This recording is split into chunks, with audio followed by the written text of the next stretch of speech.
भी दीनी तालीम पहले आप बनिए, डॉक्टर बनिए, इंजीनियर बनिए, पायलट बनिए, देश का संविधान का जानकार बनिए, बल्कि वकील भी बनिए, जज भी बनिए, ज़रूरत भी इस फील्ड में भी ज़रूरत है। आज हमारी गलती का नतीजा है कि अल्लाह का अज़ाब मुसल्लत है।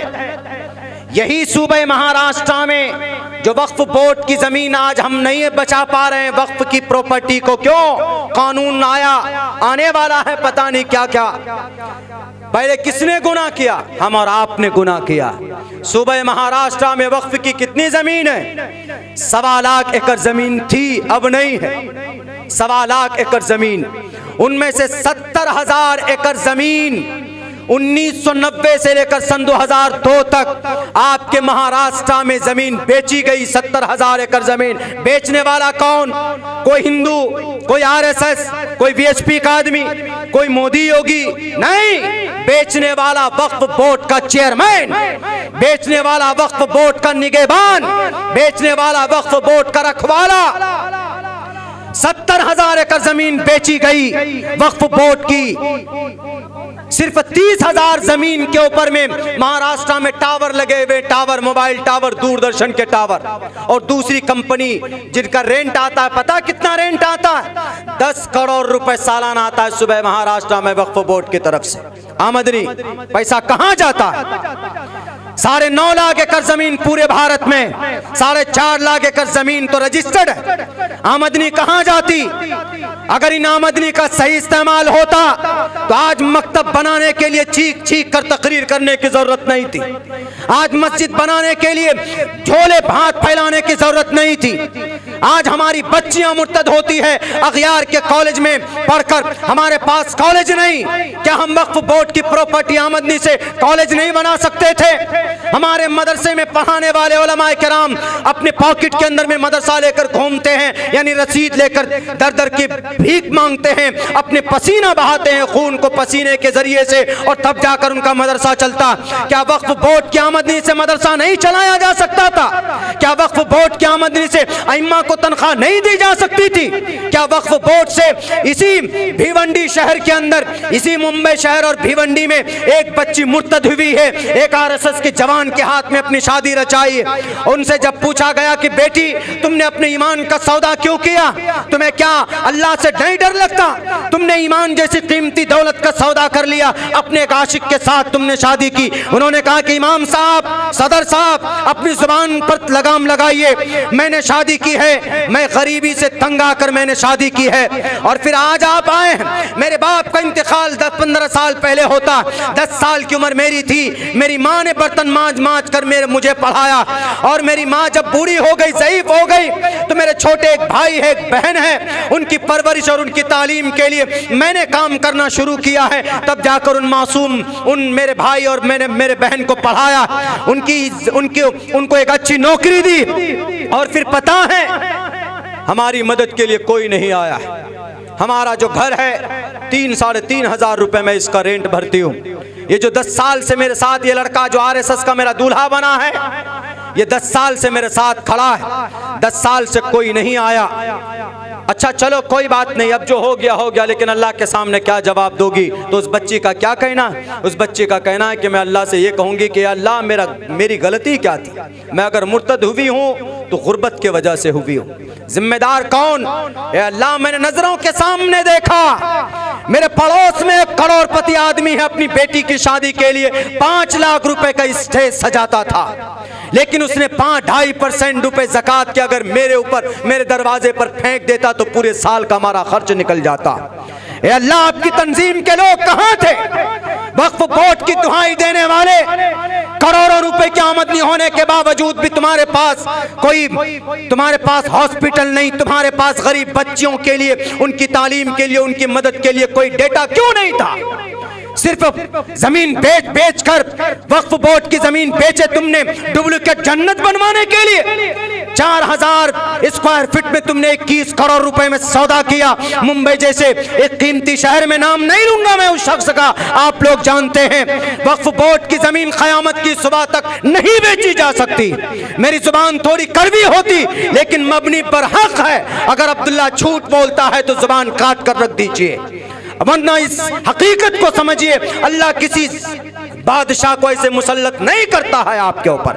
अल्लाह किसी के जरिए से आपको सबक देना चाहता है, अल्लाह आपको सुधारना चाहता है। जैसे बनी इसराइल के बीच में हजरत अल्लाह तबारक व तआला ने हजरत मूसा से कहा कि मूसा, अगर कोई जालिम बादशाह मुसल्लत हो जाए तो समझ जाना कि तुम्हारे कौम के गुनाह बढ़ चुके हैं। इसीलिए कौम से कहो कि तौबा इस्तिग़फ़ार करेगा, गुनाह का रास्ता बदलेगा, तो अल्लाह तबारक व तआला जालिम बादशाहों से तुमको बरी करेगा। आज अगर हमारी मस्जिदें टूट रही हैं तो मस्जिद का सौदा करने वाला कोई नहीं, हमारे लोग हैं। आज जो वक्फ बोर्ड पर डाका है, इसमें पहले बेचने वाले, खरीदो फरोख्त करने वाले हमारे लोग हैं। जमीन बेची नहीं जा सकती, मुनाफा कैसे बेच सकते हो? हैदराबाद में एक बिल्डिंग है, मैंने तहकीक की, जाकर वहां पर 25,000 रुपए उनका महीने का किराया है, लेकिन वक्फ बोर्ड के फॉर्म में 2500 रुपए लिखा जाता, बाकी 22,500 रुपए पॉकेट में जाता है। क्या ये गुनाह नहीं?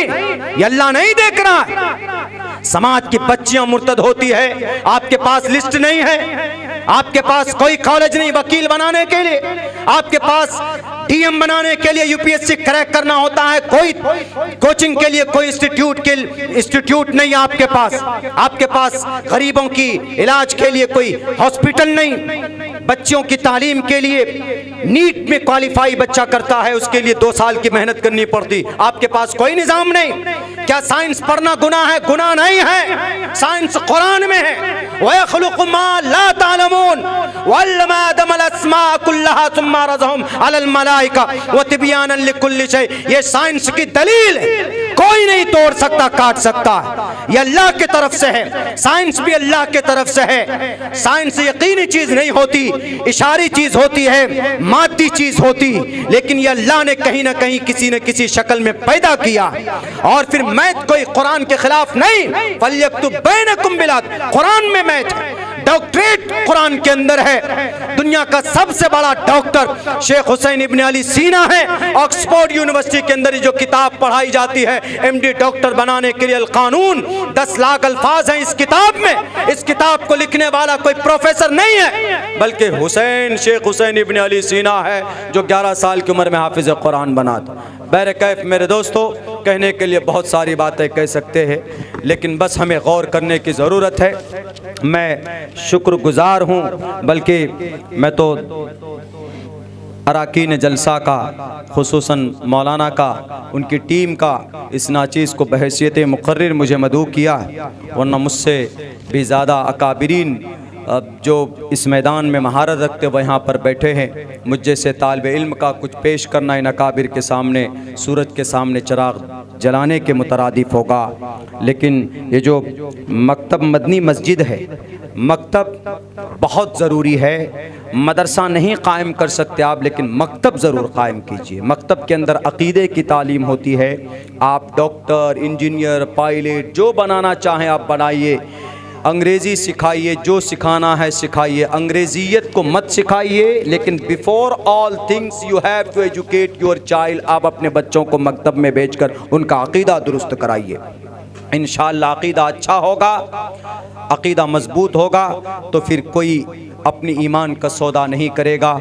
जो भी जिस एतबार से भी आप उनकी ताउन कर सकते हैं, उनका जो निज़ाम है, अराकीन से, ज़िम्मेदारान से मिलकर अपने बच्चों को भेज कर ताउन पेश कीजिए। और अगर कुछ फ़ीस मुतय्यन की जाती है तो वो भी दीजिए।